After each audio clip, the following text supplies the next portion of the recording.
élus, colonel, Madame la présidente du club, Monsieur le directeur du pôle boxe, cher Mohamed Denis, cher Herbert Danois, Mesdames et Messieurs, dans ce monde où la violence est devenue trop souvent un mode d'expression, des femmes et des hommes s'efforcent de le rendre plus beau. Ils l'embellissent par leurs actions, leurs engagements, leurs valeurs. Ils l'embellissent en changeant ce qu'il est ou la perception que l'on peut en avoir. Cher Herbert, à votre manière, vous êtes de ceux-là. Louis Vogel évoquera votre professionnalisme, votre expertise dans le domaine sportif, mais aussi vos grandes qualités humaines, votre sens du dialogue, de l'écoute et de l'ouverture aux autres qui vous valent aujourd'hui d'être honoré. C'est un magnifique parcours pour un homme si jeune, fruit d'un caractère énergique, d'une intelligence pragmatique et d'une empathie qui accompagne tous vos actes. La vie associative que vous servez au quotidien est porteuse de ce lien social dont nous avons tant besoin. Et la force de notre pays en la matière repose sur votre bénévolat, vous qui avez fait le choix d'accompagner nos concitoyens sans attendre d'autres retours que leur satisfaction, je dirais même leur bonheur de pouvoir s'adonner à la pratique sportive. De manière simple et concrète, vous donnez vie depuis plusieurs années aux valeurs de fraternité et d'humanisme qui donnent des repères aux jeunes et les aident à grandir. Vous personnifiez la volonté, le don de soi et le courage dans tous les domaines que vous avez embrassés. Pour ma part, en ce jour, je me devais d'ajouter à la reconnaissance de la nation l'infinie gratitude et l'affection de tous ceux qui ont la chance de connaître l'homme généreux que vous ne cessez jamais d'être. Au-delà des félicitations, au-delà du sens donné à cette médaille, ce sont nos remerciements qu'il nous faut chaleureusement et sincèrement exprimer pour le travail accompli, en soulignant que cette distinction est une invitation à poursuivre et persévérer, en ayant toujours le souci de préparer la relève, car aujourd'hui, plus que jamais, notre société a besoin de femmes et d'hommes, de citoyens, héros de la vie quotidienne, au service de la collectivité et du bien commun, avec, chevillé au corps, un sens aigu des responsabilités et une disponibilité quasi permanente. Je ne voudrais pas terminer ce propos sans adresser mes félicitations et mon amitié à Mohamed Denis, parce que sans maître, l'élève ne se serait peut-être jamais révélé. Bravo et merci Mohamed, bravo et merci Herbert.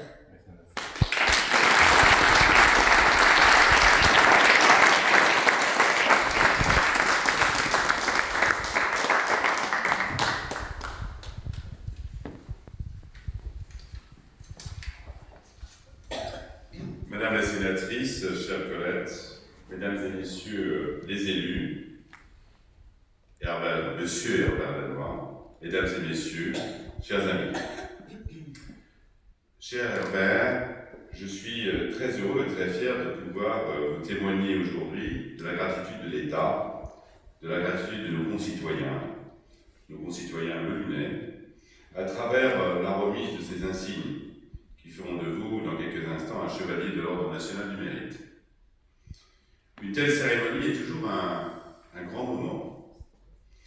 C'est bien sûr un moment de reconnaissance, c'est aussi un moment d'émotion pour vous, pour votre famille qui est là, et pour tous vos amis qui vous entourent.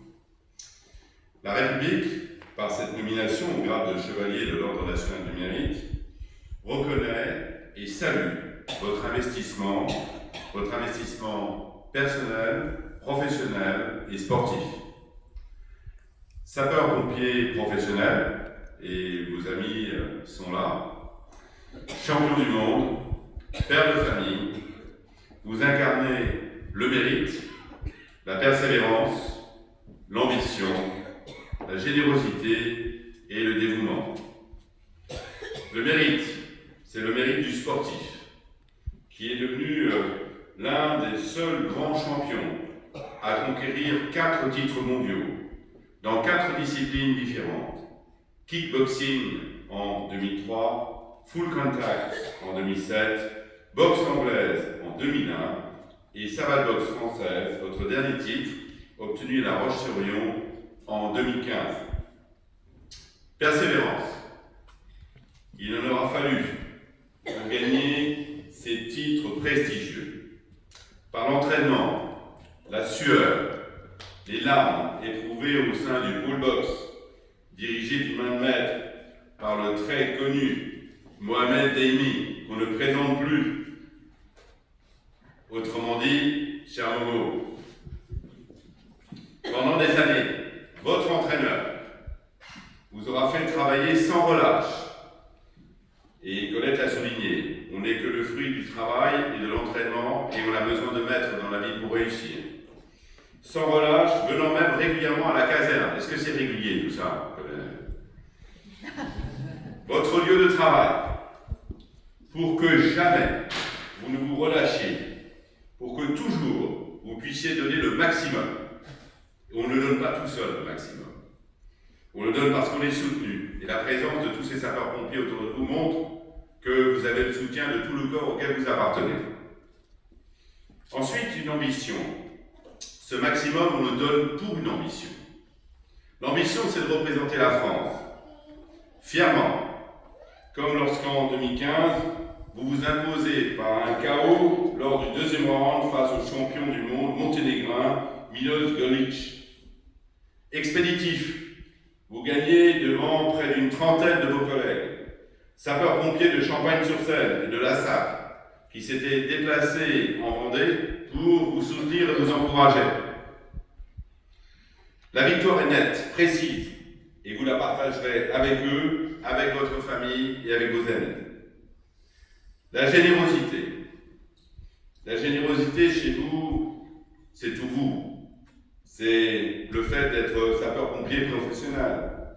Qu'est-ce que c'est qu'un sapeur-pompier professionnel? C'est quelqu'un qui dédie sa vie aux autres, au service public. Et vous la dédiez aussi, je suppose, à votre femme et à vos enfants. Courage et dévouement, c'est la devise des sapeurs-pompiers. Et c'est également la vôtre, celle de votre vie. La haute distinction qui vous sera remise aujourd'hui traduit à la fois la récompense d'un sportif de très haut niveau, qui a fait rayonner notre nation. La reconnaissance de vos concitoyens pour votre engagement à servir les autres. Et la marque de notre profond respect pour l'exemple que vous inspirez. Ces distinctions vous honorent bien sûr, honorent votre famille. Elles honorent aussi notre ville de Melun, et elles honorent notre département de Seine-et-Marne, et elles honorent la République. Je vais vous la remettre dans une minute, si on me la donne. Ouais, venez chez moi.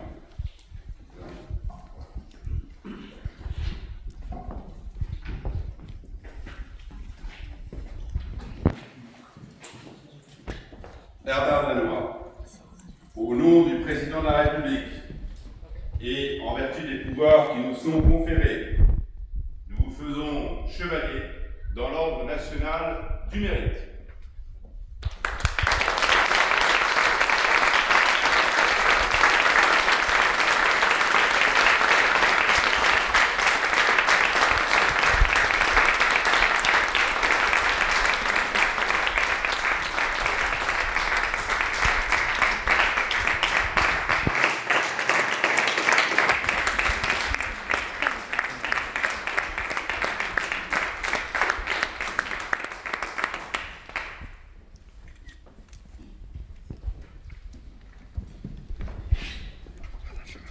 Donc, un grand merci à tous d'être présents ici. Donc effectivement, la boxe française, j'ai découvert la boxe française en 1994, l'année où je prends donc ma première licence, puisque mon grand frère lui-même commence la boxe française en UNSS, donc en Guadeloupe. Par la suite, on a commencé progressivement nos entraînements, nos compétitions, et jamais j'aurais pensé un jour être ici à recevoir donc ce mérite, donc il me touche énormément. Un grand remerciement à tous ceux qui m'ont entouré. Et donc 1994, je débute.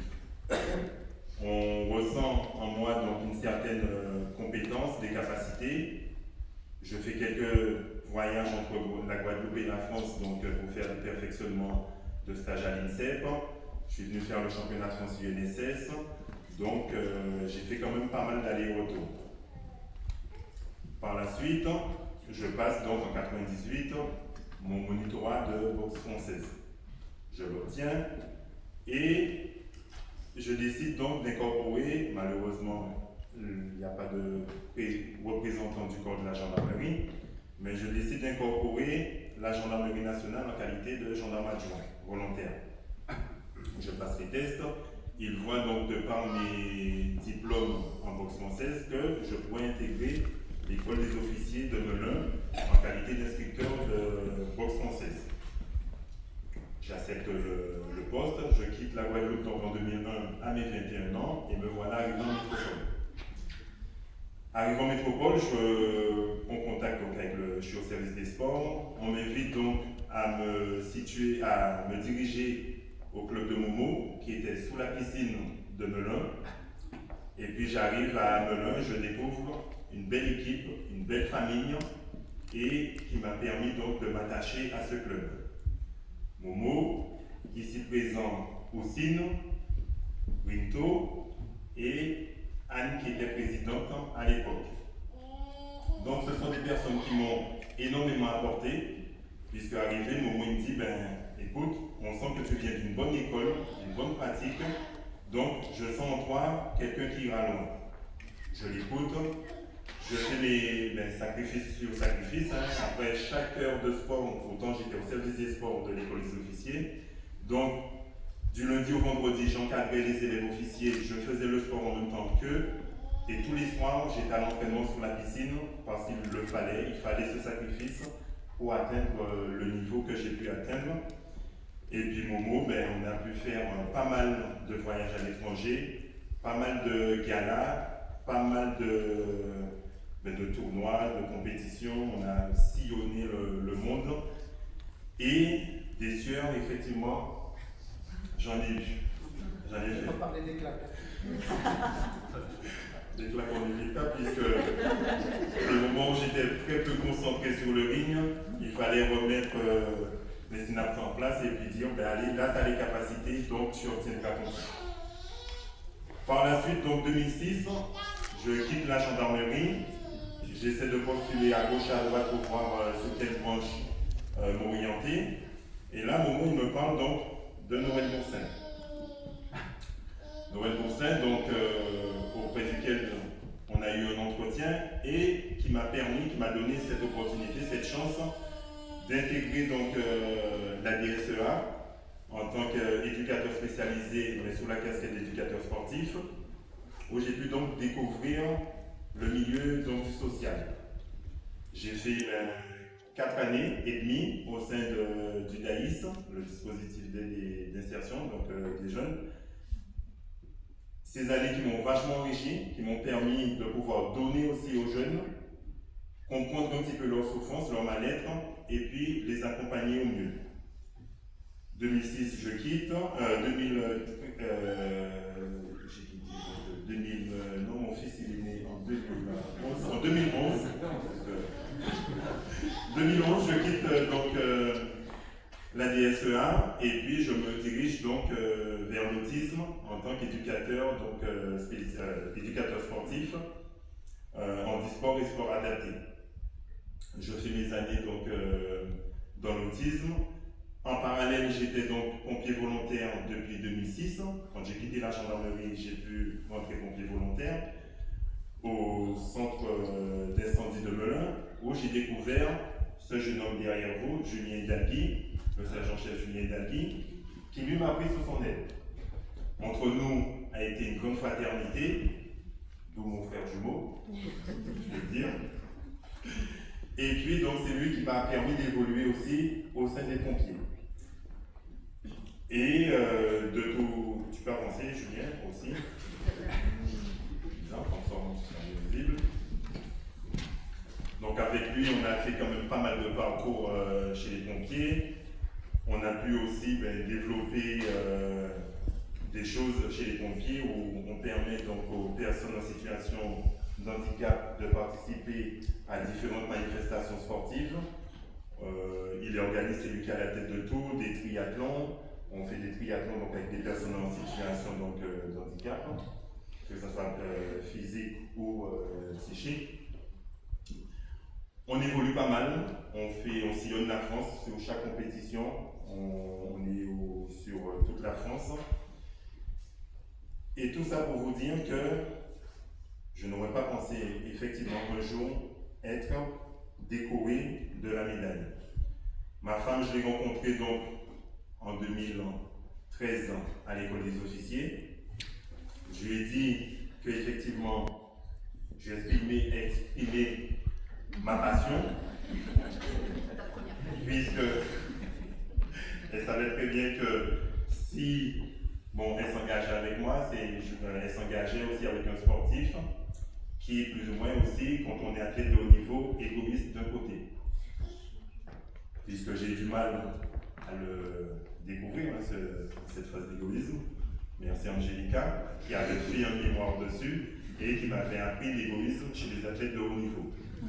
Puisqu'effectivement, on se consacre énormément, on est dans une bulle, dans un cocon, et on a du mal à s'en défaire.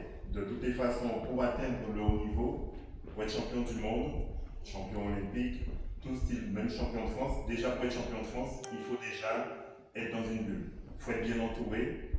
Donc, l'entourage de l'élu, Momo, Noël, le corps des pompiers, le corps de la gendarmerie, ma femme, tous ceux qui m'ont entouré, qui ont toujours été présents à mes côtés. Donc, pour terminer, je vous dis un grand merci, un énorme merci, parce que sans vous, je n'y serais pas. Et c'est grâce à vous que j'ai ce mérite aujourd'hui. Je vous le décerne aussi, puisque vous en êtes partis, vous m'avez aidé à me construire.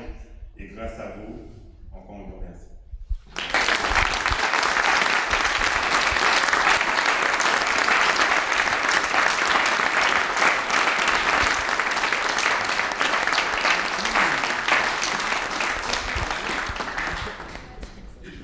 À partager un verre de l'amitié avec Herbert et vous tous ici. Hein, voilà.